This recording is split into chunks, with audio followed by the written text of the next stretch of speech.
Hey, what's up, universe? It's 6:21 a.m. on Monday, July 3rd, 2023. So I'm out here. I've got a fire going. I'll show you here. It's nice and roasty. There you go. Now again, being where I'm at, and this could be a topic of controversy perhaps for some, we're able to burn some of our waste here. And from a philosophical point of view, just to get it out of the way here, I love the earth, and I honestly believe burning is probably better than just digging a hole and tossing it in there. Not only just from an energetic perspective, but I will also just say my personal belief is that the way that these things seem to be presented to us is that we're killing the earth and such. And I believe that the earth is one badass thing, and I think that it's more of a, are we harming the earth to the point where we can't live on it? That's a different thing than we're destroying the earth. I don't really hear people talking about like we're destroying the earth in the sense of like we won't be able to live on it. It's more like we're just destroying the earth. And I'm like, nah, I'm pretty sure the earth has had some pretty badass stuff happen to it. Whether or not we can live through it, that's a whole different story. I don't necessarily, I'm okay with burning stuff. I'll put it that way. And if that offends you, then that offends you. That's all I can say about it. I did take some time. I did write some intentions. The whole point here isn't to be like a wedge topic. I'm just getting that out of the way, what my personal beliefs are. Instead of writing like normal, like kind of what I would say normal intentions, I wrote gratitude. I wrote thank you, like a thank you note. Two of them. One I wrote a couple weeks ago, and then I wrote another one, and then one intention as well. And since it's the full moon, it's time for releasing, time for harvest, time for reaping, and that type of thing. So I do have a kind of a methodology that I use, how do I want to say, a format, so to speak, on how I write. And I've taken it from Florence Scovel Shinn, who was a Christian writer back in the, I believe, late 1800s, early 1900s. So there's definitely a format. And it's not just Florence that I've taken some things from. So I write my intentions with like, I absolutely, completely, and wholly, and then other words, and I connect with these words as I'm writing it. So like I absolutely, completely, and wholly, and I'll usually say something like lovingly, intentionally, consciously, and then for the full moon I'll include things like disengage from, disassociate from, disconnect from, release from, and remove from. And then I'll put things like my life experiences, my mind, my body, my energetic body, my emotional body, and I'll get really specific. I'll put all of these things down in the intentions, and I'll put things like my mind, my words, my thoughts, my considerations. I get super deep with it that way, super thorough. Because again, I treat this as like I'm a prompt engineer, right? So I go through and I think about all of the things that I'm looking to release, or for the new moon, all of the things that I'm looking to plant and looking to cultivate, to bring in. So I sit with all of that, and as I'm writing, I'll connect with the words and put the energy into the paper that way. And I'll share a link when I write the Medium article about, I always mispronounce the monk's name, but there was a great video on Gold Coast about a monk who talks about writing out your trauma and burning it, and I just love to refer to it because I'm like, this is exactly why I do fire rituals, and I've released so much this way. And then as part of to get back to the intentions, I'll write out what it is I'm looking to, after I go through the thoroughness of it, then I'll get really thorough about the things that I'm looking to release or the things that I'm looking to call in. And then at the end, I'll put like, I'll say all under grace and all in a perfect way. And that's from Florence Scovel Shinn as well. And then I tack on my own thing about, so that I can be in my highest potential in every moment, and so that I could live and be in absolute perfect alignment with the divine design of my life, which is also from Florence Scovel Shinn as far as the divine design, of one's life. So I do have a format, so to speak, that I take and I write my intentions with. So usually what I'll do here is I'll just go ahead and show you. I'll be like, thank you, my angels, my watchers, my guides, the archangels, the ascended masters, the universe. Thank you for being here with me. Thank you for joining with me. Thank you for our relationship. Thank you for being here. I'm going to give you these intentions, and I ask that you take them and receive them, and that I ask for your guidance and your wisdom and your direction, and I ask for the assistance that I need so that I can live and be in absolute perfect alignment with the divine design of my life, and so that I can live and be at my highest potential in every single moment. I ask for your direction, and I usually will repeat myself, because as I go through and I talk about it, I'm connecting with these things. And so I ask for your direction and your guidance, and there's always another word, but I'm forgetting what it is now, and I feel like I'm a little uncomfortable in a way, just because I don't normally record these things. So direction, guidance, assistance. I ask for the right focus, the right attention, and the right ways of being, so I can know the right direction and the right action to take. And like I said, I'm feeling a little odd because I'm doing this live, and then I'll just go ahead and put my intentions into the fire.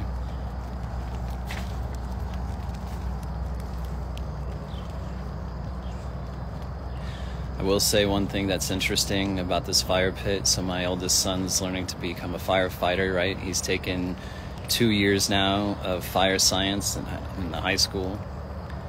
And I was like, Odin, I don't have a way to put the fire out down there, and he kind of didn't really give me a whole lot of grief about it, but we kind of joked about it. So here, right there's the barn, right? And now I don't really have access to that, but you can kind of see over here that door is open. It's been open ever since I moved in. So on the new moon last time, I was like, you know what? I'm gonna believe that there's a 5-gallon bucket in there. And I've been in there before, right? Just real quick to kind of take a look around. There's hardly anything in there. It's basically an empty building, save for some really large pieces from a playground. I have no idea how they got there. And sure enough, when I went in there was a 5-gallon bucket, which is what I have right over here. So there's that 5-gallon bucket. It does have water. So we're ready to go.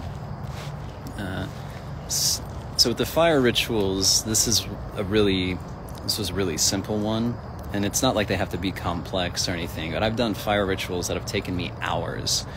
And the reason is because I believe in the release of the energy. I've burned a whole lot of things in my life. And so going through like the intentions, especially like with pictures and doing the Hawaiian prayer, right? Is it the Ho'oponopono? I don't know if I'm saying that right. With every single picture, right? And that can make me cry. I can get emotional right now thinking about it. It's very powerful. And so, when we, at least for me, okay, right? Like, yeah, the smoke is, to me, this is the release. This is the energy. This is like a tangible representation. Yet I can also feel the energy of this being released and transmuted and transformed into a whole different state, a whole different energy meant to be released and transmuted into something else. Which reminds me, when I was living in a house a couple houses ago now, I don't know, right after my divorce, we'll put it that way, from Angela, I moved into a house and I was there for about 5 years. And this was so interesting. My grandma, if I understand the story properly, was dating, I believe she was dating a soldier who, you know, went overseas in World War II. I think it was my grandma. I don't think it was my great-grandma. I think it was my grandma. Anyway, our family, and this came to be in my possession, and I forgot about it. She got, after the war, from this guy in the army, a legit Nazi flag, right? And it wasn't more like, it was more like a triumph thing, right? It wasn't, you know, a supportive type of a thing. It was more like triumph, a memorabilia of triumph, so to speak. Now, I got this into my possession and I tucked it away somewhere in the basement and forgot all about it. When I was going through all of my stuff, I went through a whole big part before I left that house to get rid of pretty much everything, you know, and if you look at the video of when I went out to Reno, I did get rid of everything. So it was during that, it was part of that transition. Well, I ended up burning that flag, right, that Nazi flag, and I was like, this energy needs to be released, 100% released. It needs to be fucking transmuted. And just, this does not need to be in a tangible form, in a material, physical form anymore. This whole thing needs to be released and just give it back to the universe to reconstruct in whatever way it sees fit, you know. It's just very powerful. So I have a firm belief in the burning of things and the transmutation of energy, 100%. 100%. And this ritual, this thing here, what I'm doing right now, is usually very private for me. And so even sharing it like this is it's very vulnerable. I have done the ritual once or twice with my kids, kind of. I think one time they both wrote something down and we burned it. Other than that, we haven't shared a ritual together like that. And nor have they really been interested to, which is totally fine. It's just that going through this is very much, to me, it's like practicing spirituality, and I believe everyone has their own connection to, you know, the universe or to God or whatever, and it's not my place at all to comment or judge or like have an opinion, you know, because I don't know, I'm not you. And so this ritual, I feel, is the same like that for me. You know, so that's why I kind of had the attitude where I'm like, if this offends you, then it offends you, you know, because this is a very personal thing, and I'm sharing it in case anybody is interested. This is part of the vulnerable part of being like, so what is it like? What is it like, you know, for me, or like, what is it that I do? And again, I just feel like some individuals have that kind of question, and to answer that, if they're interested, this is what it is. So the fire is basically now out. Well, it's done burning primarily. There's obviously some heat left in there, so I'm going to go ahead and pour the water on and contain that. And yeah, prior to coming out here, just as a completely different side note, I had, well, maybe some of you are aware or not about a methodology of learning about oneself. Like, I use astrology to learn about myself, and there's also human design, which is, it is and isn't. It's not like astrology, because there's not signs and planets and such like that, although it does use your birth time, date, and location, or at least the birth date and time. I think the location too. And it's a very interesting mechanism of learning about oneself. And I don't know a whole lot about it. to be honest, because I've never practiced it. I have had a reading performed for me, and I was reviewing the PDF before I came out here, and I may take some time, maybe later today, and go through some of that with you, just to illustrate how, I mean, you can just read this thing and you're like, I'm like, yep.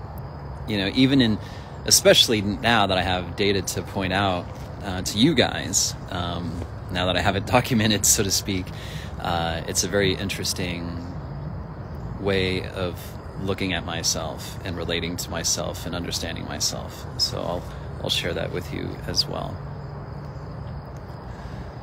All right. Well, yeah, this is vulnerable for me, for sure. Just because being on public display, to go through the mechanisms, right, so to speak, the practices, the actual rituals that I'll do to, like, this is part of my practice, it's part of my faith, it's part of my beliefs, like, this is part of it right here. And you've heard it before in the other video, and maybe in some of the other videos. I do say my angels, my watchers, my guides, the archangels, the ascended masters, the universe, that's how I pray. And I say that so many times a day. Now, it goes kind of in an ebb and flow, like everything else. There's some days where I pray way more frequently than others, and there's some days where I might pray once or twice, and maybe even some where I don't pray at all. That's very rare. It may happen, though. And there's times when I feel really connected to it, and I'm like, I'm in it, and I'm like, I feel it. And there's other times where I feel a lot less connected to it, and I'll still do it because I believe in it. You know what I mean? And then, so I'm just being honest about that too. That's how I pray. And I pray pretty much just like I do with my intentions. Everything I write out of my intentions, I have probably already spoken who knows how many times in my prayers. Now, that's two different ways of doing it, though, right? With the writing of the intentions, there's definitely the closing of the loop from up here and through the physical form of the hand into a physical expression onto the paper. There's an energetic loop, there's an energetic transference. There's a mental, physiological, like, connection, mental energy as well. There's a movement. So writing something out and feeling it, I believe, is extremely important for my practice. Speaking it is also extremely important because it's the words, it's the vibration. I get into how I feel when I speak as well. And with my audio journals, over, like, especially when I was going through the very beginning of this year and stuff with Reese was going on and the divorce, and, like, there was just so much. I'm getting emotional just because I'm sharing this very personal stuff with you. It isn't about Reese. There's just, I'm feeling very vulnerable. There was so much that needed to move and so much energy that needed to be transmuted. I was praying all the fucking time. And I could feel it in my body. I would talk about that in my journals. It's totally documented, where I would speak and I would go through and I pace, I walk when I talk, as you've seen in some other videos if you've been following me. And I would walk and pace around in circles in my house, sometimes for hours, just talking myself through things and, like, praying and just, like, digesting and metabolizing things. And, like, the times that I prayed, I could feel it in my body. I could feel it in my body. It's no shit. It's no shit. And that's vulnerable to share. That's totally vulnerable to share. Just because, like, like, it's already one thing to do what I do and let people see it, right? Because it's already that unorthodox. And for me to, like, further share some of these things that feel very private to me, you guys might be like, yeah, whatever, you know, that you may be. For me, though, to share that with you is way more than just whatever. It feels very vulnerable to me. So, and that's why I do it, because that's where my energetic stretch is. It's It's knowing that that's where my discomfort lies. Sharing that with you is uncomfortable. Fuck. All right. I probably ought to do that. You know what I mean? Because it's not something that's going to kill me. It's not putting myself or others in harm's way or in danger. It's just simply a perception thing. It's a limitation that's going on up here. It's not a real reality. You know, it's not actually dangerous, and it's not actually harming anybody. So I push myself to be uncomfortable so that I can become comfortable being uncomfortable. You know what I mean? It's just like going to the gym. It is literally like going to the gym. Go to the gym, you do a certain routine for a certain amount of time. It's uncomfortable in the beginning and then it becomes normal. Change up your routine. Now you're uncomfortable again. That's why you're at the gym though, right? To grow. That's why I'm at the gym. That's why I go when I go. But this energetic gym is my life. I'm always here. All right. I'm going to wrap this up. Thank you for joining me. Thank you for being here with me. Thank you for giving me the space. Thanks for the safety.